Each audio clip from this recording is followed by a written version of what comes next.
Good afternoon, everyone.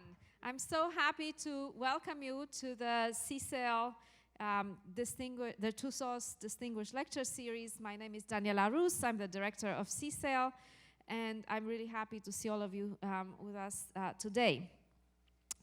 Now, today I'm especially delighted to introduce our guest, Dr. Kate Crawford. She's coming to us from Microsoft Research in New York, where she's principal researcher in the Social Media Collective Group. And in New York, she also co-founded and has been the former director of the research at the AI Now Institute. Kate is wearing many hats. She's also research professor at USC in Los Angeles, an honorary professor at the University of New South Wales. No, actually it's at Sydney, sorry. Made a mistake there.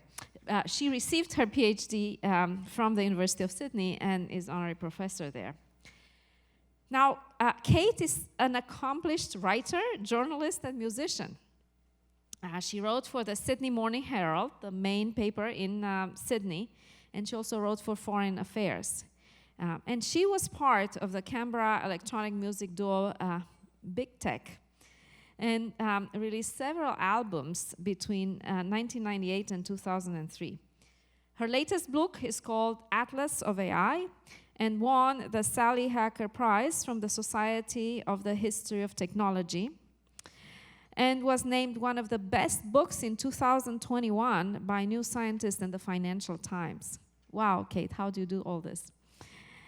Now, over her long career, she has produced groundbreaking creative collaborations and other visual investigations. Her project, Anatomy of an AI System, is in the permanent collection of the Museum of Modern Art in New York and also at the V&A in London, and was awarded with a Design of the Year award in 2019.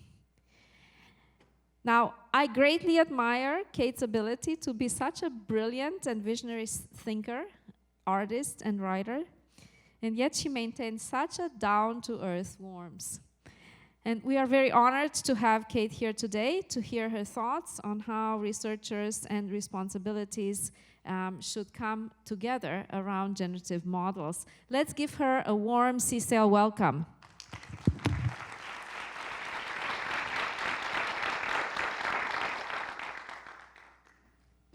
Wow, Daniela, that was such a generous and all-encompassing bio. I feel like I'm even more honored now to be standing here for the Dertouzos Distinguished Lecture Series. This is particularly special for me because I was in fact a visiting professor here at MIT about a decade ago, which of course is an eon ago in AI time.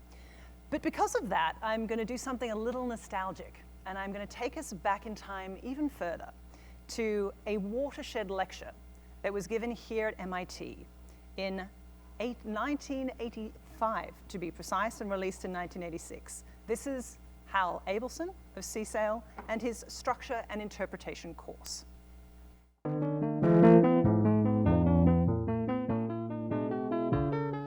I'd like to welcome you to this course on computer science.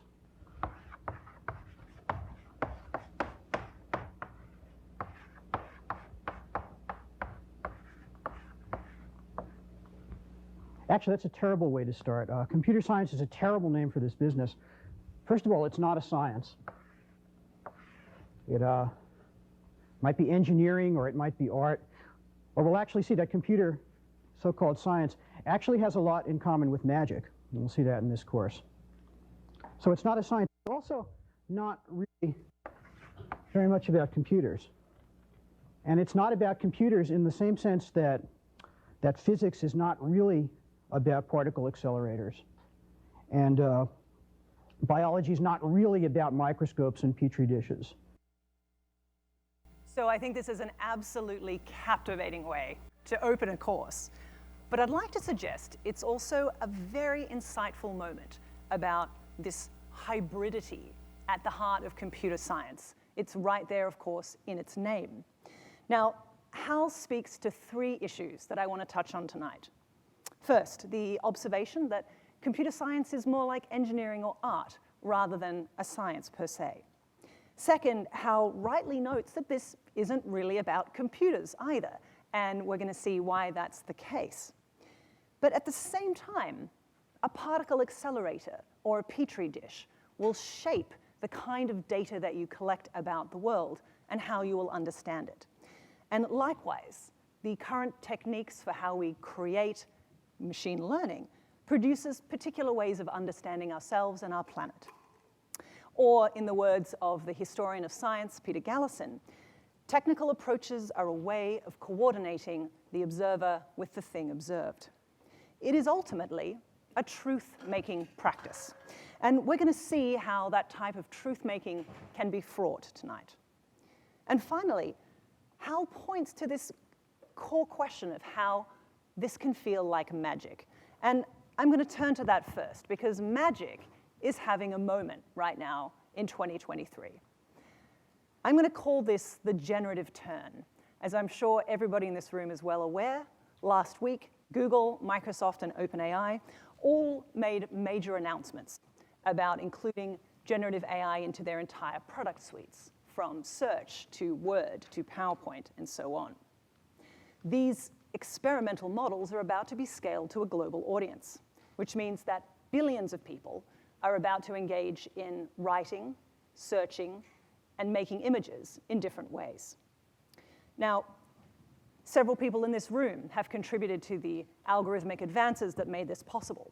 But I'd like to suggest that for both experts and non-experts, the fact that this is happening now has come as quite a surprise. In some ways, this is feeling like an intoxicating moment of magic. We can, of course, collaborate with large language models like GPT, and say if you wanted to write a limerick about the journey of the Chinese balloon, you might get something like this. A Chinese balloon that roamed with such pride across America, so vast and so wide, but military jets with a roar shot it down, and now nothing more. Its secrets are locked away deep inside. Okay, so it doesn't quite scan, but it gets a few things surprisingly right. Alternatively, you can make an image like this using stable diffusion. This might look familiar. The prompt is, of course, a lecture hall here at MIT. And it's not entirely bad until you zoom in. Yeah, you'll get something like this, which, if I'm honest with you, reminds me much more of a nightmare vision of hell from Bosch's Garden of Earthly Delights.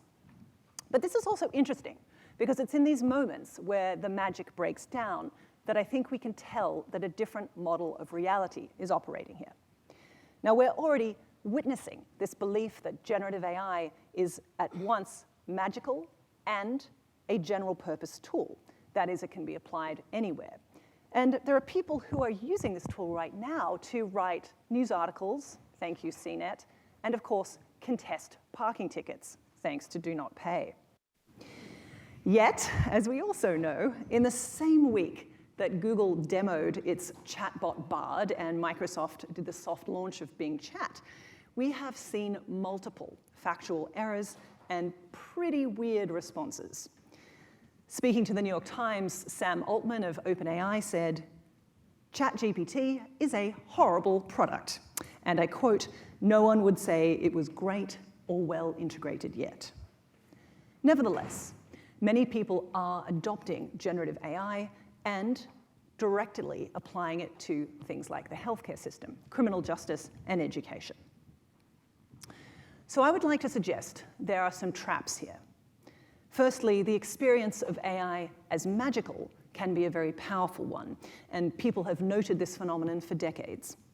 One of the founding figures of AI, Joseph Weizenbaum, created the first chatbot that I'm sure we all know and love called Eliza, which was made right here at MIT in 1964.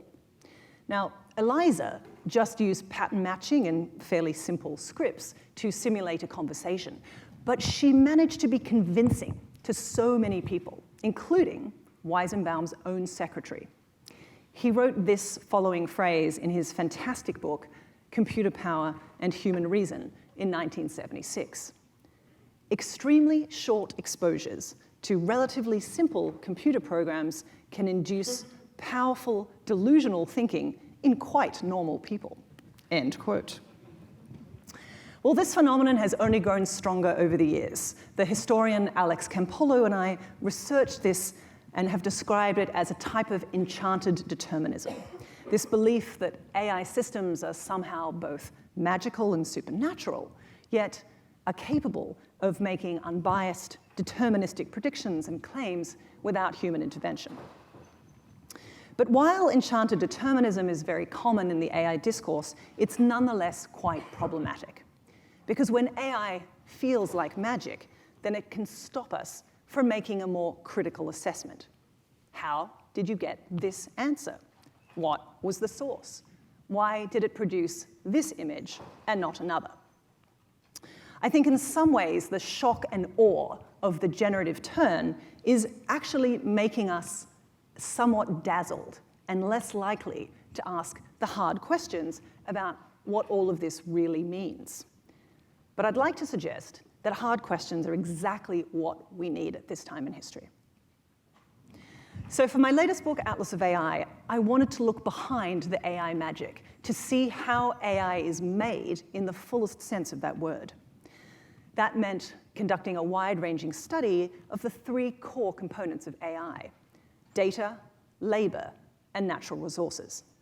So over 5 years, I went on field trips to these very different birthplaces of AI, from this desert mine in remote Nevada where lithium is being extracted to make computer hardware, to the labs where the internet is being scraped at scale to create data sets to train neural nets for facial recognition and object detection, to the places where people are being paid pennies per hour to label data and do complex tasks to make all of this seem like so much automated magic.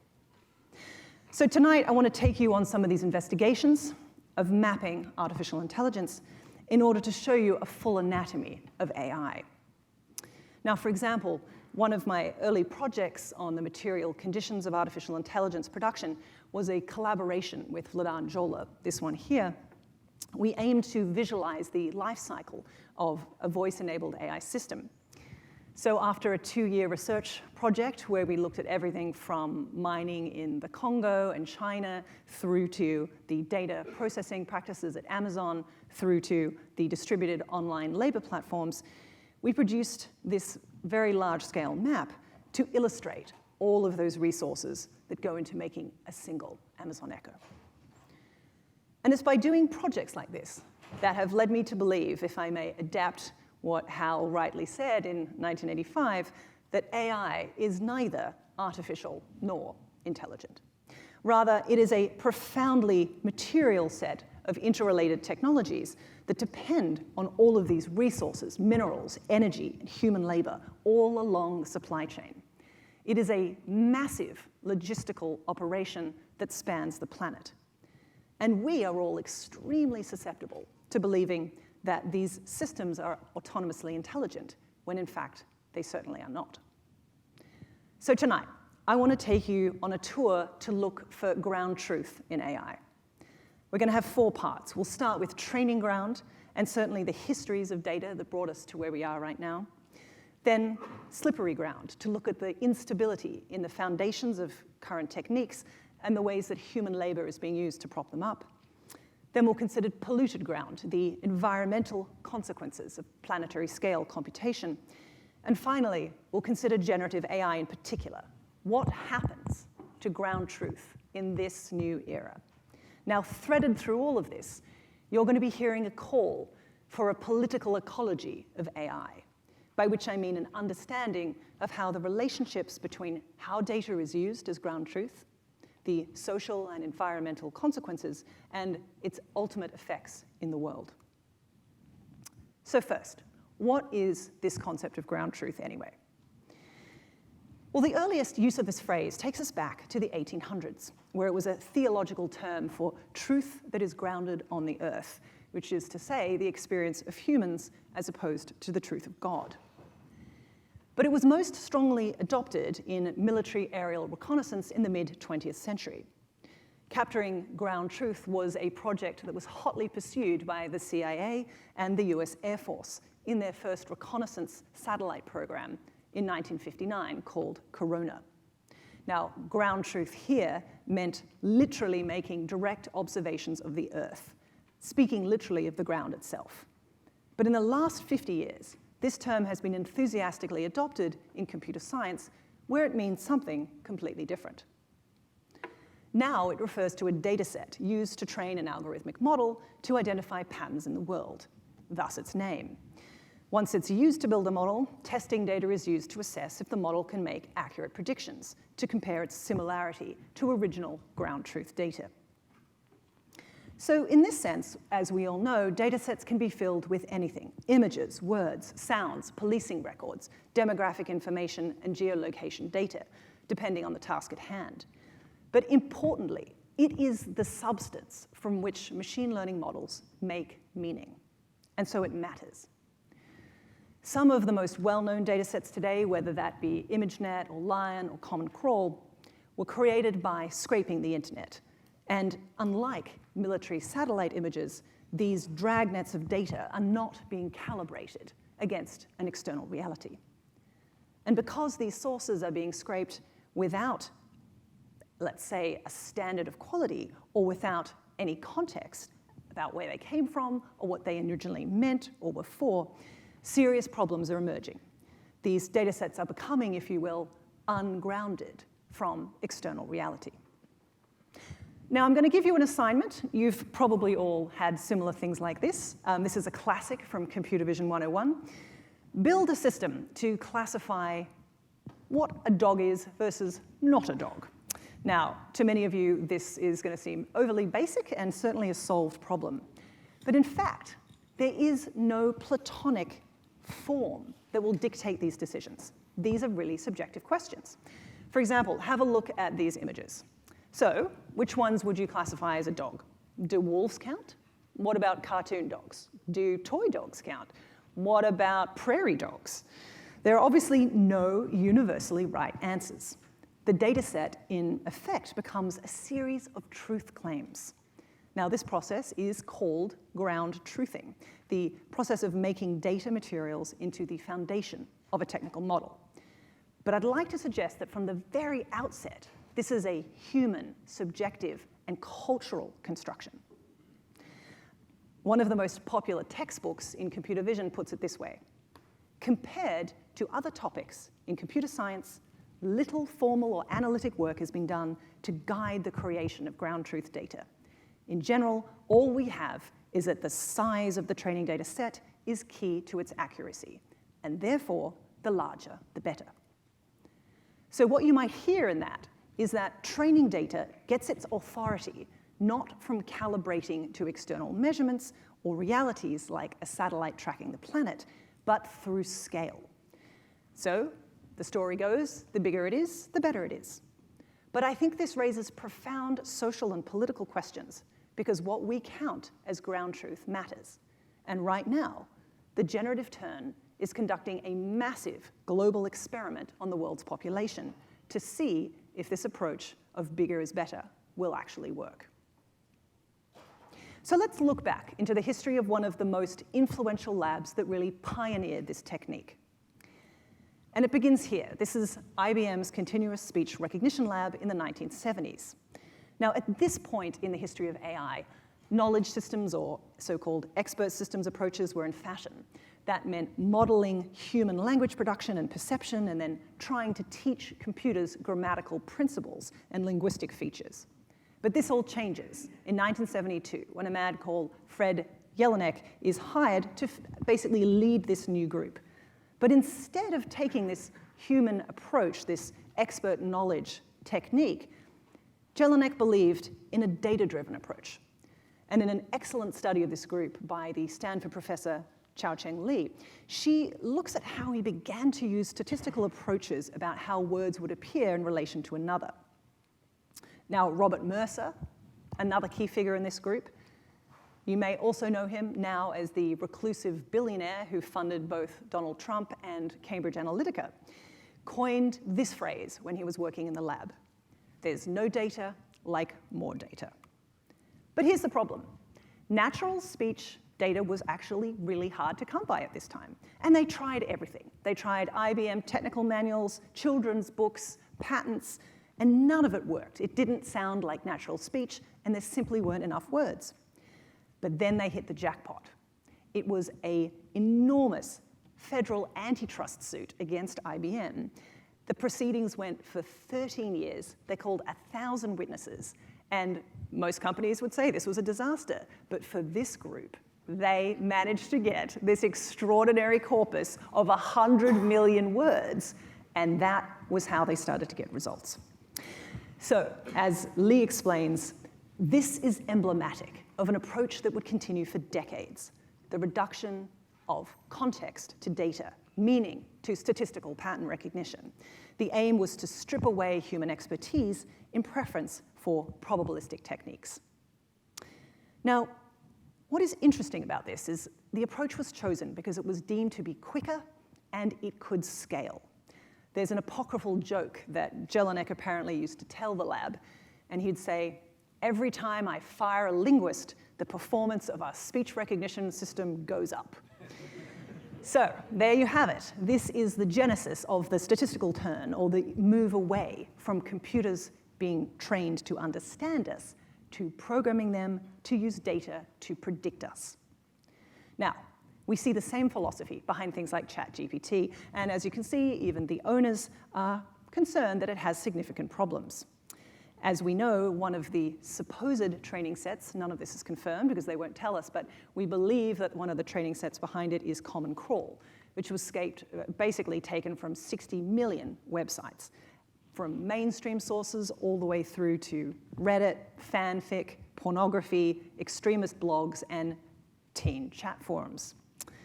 Now, in their own internal study in 2021, OpenAI found, by looking at gender, race, and religion biases, that there were some pretty serious problems. GPT-3 associates words like beautiful, naughty, and sucked with women, whereas men get adjectives like large, fantastic, jolly, and personable. When it comes to religion, Islam is more commonly placed next to words like terrorism. And this is what happens when the vast flotsam and jetsam of the internet becomes your ground truth. So we've seen that these epistemic shifts in the history of AI come with their own methods of manufacturing ground truth. And right now, large data sets have enormous power for dictating what models will see in the world. They have gone from being benchmarks to ultimately becoming axiomatic. Many engineers will never even open them up and look at what's inside. Well, I think a much closer focus on this data is actually essential. So let's turn to a highly influential data set and open the hood and see what we can find. Back in 2016, the artist and academic Trevor Paglen, who I'm delighted has joined us today, we began a multi-year study of one of the most influential and widely cited data sets in the world, ImageNet. ImageNet, of course, was first conceptualized by Fei-Fei Li, who published it in 2009 with her team. The aim was to map the entire world of objects. And this is where we start to see a real shift in scale of data sets and a new practice of ground truthing. Of course, ImageNet is vast. It's got 14 million images that are all nested into 20,000 categories. The underlying structure comes from WordNet, a database of word classifications created at Princeton in the 1980s. But the ImageNet researchers only took nouns with the idea that nouns are things that pictures can represent. When you start to really look at ImageNet, and I really strongly recommend that you do, you will find that it is labyrinthine, it is vast, it is a riot of words and images that, honestly, it looks more like something like Borges's mythical encyclopedia. You will find everything from pin-ups to religious icons, from pornography to children's school photos, from Hollywood celebrities to politicians. But how would the team structure all of those images into noun categories, or SIN sets? Well, the answer came with what was then a new service called Amazon Mechanical Turk. This meant that click workers would become the surrogates of ground truth. They were charged with making this connection between labels and images at the rate of 50 images a minute. Now, the assumption was no expertise was needed for this. Basically, that we all have the same idea of what an image means, regardless of culture. Now, that assumption is quite unusual when you find out that there were 49,000 click workers who came from over 150 countries. But the faith here was being placed in scale, that with enough images and enough crowd workers acting as rapid verification machines, if you will, you produce ground truth statistically. Now, when we start to dig into the actual categories themselves, some might seem uncontroversial. Apple, for example. But not all nouns are created equal. To borrow an idea from the linguist George Lakoff, the concept of an apple is a more nouny noun than the concept of, say, debt. Nouns occupy positions on an axis from the concrete to the abstract. And you can really see this at work when you zoom in to the 3,000 categories that were first used to classify people. At the top level, the most populated categories are gal and CEO. And trust me, the images in gal were extremely sexualized. The images in CEO were almost entirely white men. So already you're starting to get a sense of the worldview of ImageNet here. But additionally, it classified people along the axes of race, profession, morality, character. It's an extraordinary set of aims to even do this. But some of these concepts aren't even visual at all, like debtor. I mean, how can you see into somebody's bank account? But gradually, they become moral judgments, like bad person, or, as we can see, hypocrite, drug addict, Jezebel, and there are many more that are simply not repeatable in a public talk like this. Now, keep in mind that these are labels that are being applied to people who had just, uploaded images of their weddings and graduations and holiday snaps with no idea that they had been categorized with nouns like this. And of course, this training set was public for over a decade and widely used. It trained countless production-level AI systems. So as Trevor and I were doing this research, we decided to train a neural net on ImageNet's person categories. And you can see one of the results here. This, of course, is the Bin Laden raid. And ImageNet, of course, labels the men in suits microeconomists. But Hillary Clinton over here, she's a sick person. You might notice President Obama is a demagogue, and apparently President Biden is an incurable, although he's looking quite young over there, I have to say. So when we released this neural net as an app called ImageNet Roulette, has anyone used ImageNet Roulette? Yes, welcome friends, okay. Well, I have to say we were quite shocked that it went viral.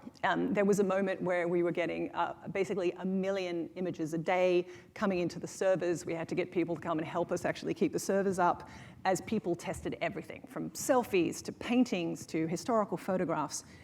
But the important thing was that people quickly saw the gendered and racialized logics of the training set.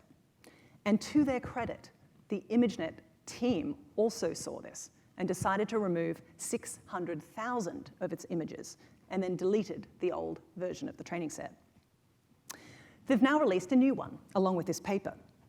And they've essentially chosen images based on 2 categories, safety and imageability. First, they used 12 graduate students to label categories as either safe or unsafe. And then they used crowd workers to essentially rate imageability on a scale of 1 to 7, going from low imagery to high imagery.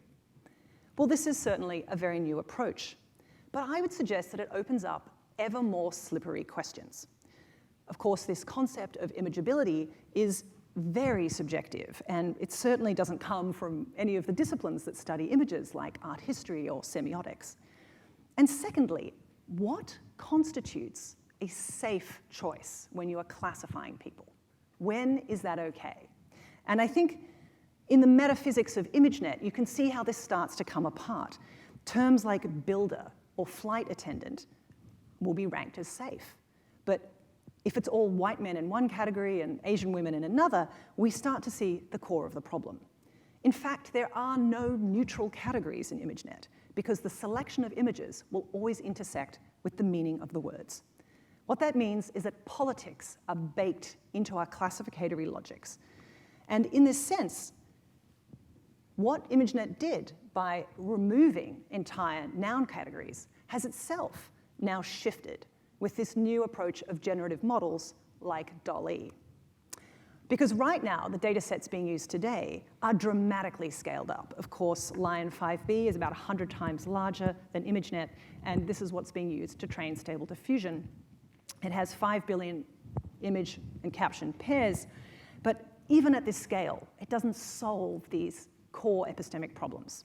Because all of those issues still remain. We still have everything from highly stereotyped images, lots of explicit pornography, discriminatory representations, the whole deal.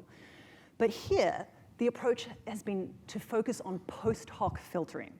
For example, one of the approaches that DALL-E is likely using, we of course have to conjecture here, is a type of prompt manipulation. So whenever you search for CEO or fireman or doctor, a secret, invisible search term is being inserted, which might be woman or black or Asian. And this is almost like putting words in the user's mouth, metaphorically speaking. And sometimes you get some very unusual search results because of it. But this is another way of effectively making normative decisions about what the world should look like and what an appropriate representation should be. This is politics. And as we've said for many years, it always was. Even if you decide to use a completely uncurated, unfiltered collection of the internet, that too is a form of politics. As we wrote in Excavating AI, much of this discussion about bias in AI systems is missing the mark. There is no objective or apolitical vantage point that training data can be built upon. There is no easy technical fix by shifting demographics or deleting terms or seeking equal representation by skin tone. This entire endeavor of collecting and categorizing data is itself a form of politics, with all of these questions about what images and words will mean and what work the representations will perform. At the end of the day, the result of internet-scale data sets is that humans are the ones cleaning up the mess. As we've seen for years, the awful task of essentially being the people at the end who are saying, okay, this is a harmful image or piece of text, are the lowest paid in the AI hierarchy. In the case of OpenAI, Kenyan workers being paid less than $2 an hour. This is an example of what the critic Astra Taylor calls faux-automation or fake automation. In this sense, we are certainly used to being told that systems are intelligent and almost see magic, but actually are being propped up by exactly this type of click work. Which brings me to part 3. And this, of course, is a related issue, the computing power that we need to work with this new scale of data sets. The new transformer models have enormous demands for specialized hardware and energy, as many of us in this room now know. And all of this is happening at a time when the planet is already in crisis. This is Botu. It's the largest industrial city in Mongolia, where you can see an artificial lake filled with toxic black mud. It reeks of sulfur and stretches pretty much as far as you can see. This lake contains more than 180 million tons of waste powder from the near Bayan Obo mines, which is the largest deposit of rare earth minerals on the planet. Now, we know rare earth is in everything from iPhones to hard drives to LCD displays. But unfortunately, the type of manufacturing to extract rare earth is extremely toxic. To refine just 1 ton produces 75,000 liters of acidic water and 1 ton of radioactive residue. All of that ends up in lakes like this. And in the past 5 years, we have seen a dramatic increase in the computational demands because of these new approaches. And this is according to OpenAI's own research, that since 2012, the amount of compute used in the largest AI training runs has been increasing exponentially. We could go back to the perceptron in 1959. That was a 2-year doubling time. But it spikes after AlexNet in 2012. We are now up to a 3-month doubling time in compute. And keep in mind, this graph was produced in 2019 and doesn't account for ChatGPT, DALL-E, or the soon-to-be-released GPT-4. All of this points to a computational culture that depends on ever-increasing collection and compute, to the point where now there's actually a global shortage on high-performance GPUs. According to recent studies from Cambridge University, global data centers have now overtaken the aviation industry in terms of its carbon footprint. But in fact, the true energy demands of these types of approaches and large-scale planetary compute is unknown. It is, in fact, one of the most highly guarded corporate secrets out there. The best we have are the small lab-based experiments done by researchers like Sasha Lucione and Emma Strubel. And Emma, in fact, found that training just one NLP model, a small one at that, in a lab produces more than 660,000 pounds of carbon dioxide emissions. And that, of course, that's only the training of the model. That doesn't account for deployment. And NVIDIA currently estimates that around 80% of compute workload is happening in deployment, not in training. So we have no real figures about the carbon footprint of these vast new models and their approaches. Now, we have several researchers, some, in fact, maybe in this room right now, who are trying to increase energy efficiency of these approaches. But they're being outpaced by the rapidly increasing demand for hardware and cloud. So this points to a whole different kind of magic trick that is occurring entirely out of sight. The philosophers Michael Hart and Antonio Negri have a phrase that I think captures this nicely: the dual operation of abstraction and extraction, abstracting away the material conditions of production while extracting ever more information and resources. It seems magical from the front end because we never see the deep costs. We're not meant to look behind the curtain.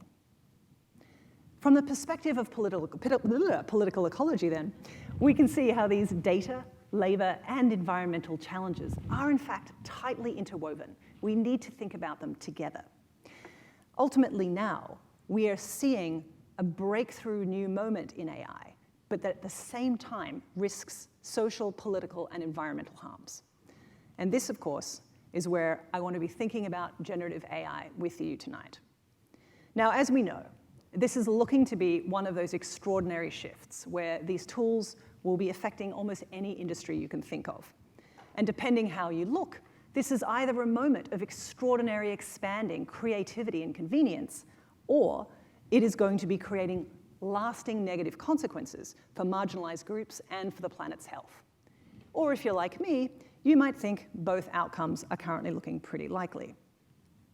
Now, last week we got another great example. This is a text-to-video app released by a company called Runway. You can put a sentence into the prompt box and say, please create a dog with black spots on white fur, and you've just changed a Dalmatian from a Labrador. Well done. In the release from the company, when they were actually talking about this model, they said, we're really close to a place where most of the content you'll see online will be generated. Well, I think we can see how that might be both good and bad. Of course, maybe you can create the next Marvel film from your bedroom. But it also means you can create disinformation at scale, from war zones to Washington, DC. And think about what happens when most online content has been generated by AI. What happens to ground truth then? And then what happens when we start to have models built on scraping the entire internet if most of what you're now scraping is generated? It sounds a little bit like Inception, where you're going to have models hallucinating things for other models. But I do tend to think that this moment of generative AI is a real shift. This is a big one. And while many people compare it to the web or to the release of the iPhone, it reminds me most of all of the seismic shift that was brought about by the invention of artificial perspective in 1435. Now, when Alberti constructed this concept of artificial perspective and this practice, it was, of course, highly constructed, but it was presented as this is just how things really look. And I think W.J.T. Mitchell was the person who said this was a mechanical production of truth about the material and mental worlds. Now we are encountering a whole new mechanical regime of truth production. So while artificial perspective was a profound invention that at the same time denied its own artifice, in a similar way, generative AI is altering the relationship between humans and what we create and what we think. This means that right now, we are going to be working with entirely new interlocutors when we work, when we play, when we seek information. And this is a lens that has considerable distortions, yet it will be presented as objective and neutral, both magical in its charm and deterministic in its accuracy. So with a change this significant, what I want to think about together is, what are the stakes of the generative turn? Now, I don't have answers for you tonight, and I think nobody does at this point, and if somebody tells you they do, they're probably trying to sell you something. But in fact, what I'd like to do is close on a series of challenges that I think are really interesting, both from a research perspective and from a human perspective. And hopefully we can discuss these in Q&A. So first of all, I think one of the things we've learned over the last decade is that training data really matters. So it's not just about where it came from, it's about what it represents and what is left out. The data set, in Jeff Bowker's words, ultimately shapes the world in its image. But I think, between us, we're facing a real challenge in terms of how we're going to do this. I and other colleagues, including Timnit Gebru, created this provenance technique, which are called data sheets for data sets. And while it's been good to see this get some purchase in the world, this is not what is happening with the large internet-sized training data sets. There are no standards there and no controls. So for users, what happens to verification and information when models like ChatGPT don't know the sources of where information came from, and it certainly doesn't show it to us? What happens when advertising starts sneaking into those results? I think these are both socio-technical and technical challenges. And if I may, I think really at this point we can call all technical challenges in this space socio-technical. Second, I'm really curious about how we're actually going to do research on these kinds of data sets. The techniques that Trevor and I used just 4 years ago have almost reached an event horizon. How do you do that type of manual work with something that has 5 billion image text pairs?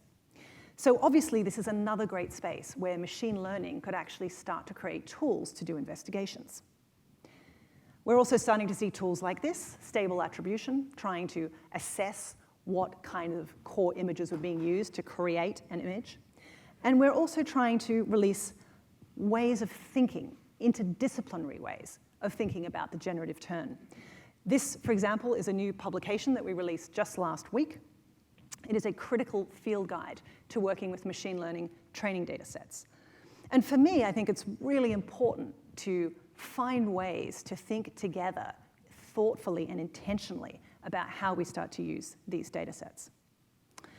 Meanwhile, from a governance perspective, we are so behind the curve. In terms of regulation right now, the EU is honestly got the best attempt so far with its draft AI Act. But, of course, that was written primarily 4 years ago and doesn't contend with the generative turn. In contrast, the US is even further behind. We do not even have omnibus privacy legislation, let alone AI regulation at a federal level. Now, personally, one of the things that I'm watching really closely is how artists and other cultural workers are adapting to these changes. Already, there are 3 lawsuits against Microsoft and Stability AI for building these tools trained on the work of coders and writers and artists. I think these are the groups who are really aware that they're susceptible to this turn. You also might have seen just this week in the New York Times that some artists are saying that they're afraid to post their work online because they don't want to be, and I quote, feeding the monster. So I think here is a space for more technical tools that would allow artists to share work but opt out of being part of training data. But my final provocation for tonight is to ask what impact the generative turn is going to have on the existing power asymmetries in our world. Is this new moment in AI going to centralize power into even fewer hands? Or will it actually start to empower new groups using open source capacities? Will, finally, the types of power we have to demand any kind of accountability from these tools be realized? And if so, how are we going to do that? So I'm here, I would love to discuss these issues tonight in the Q&A, and I'm going to leave you with a final provocation from one of my favorite thinkers, the renowned physicist and ethicist Ursula Franklin. She wrote that the viability of any technology, just like democracy, depends in the end on the practice of justice and on the enforcement of limits to power. And with that, thanks very much.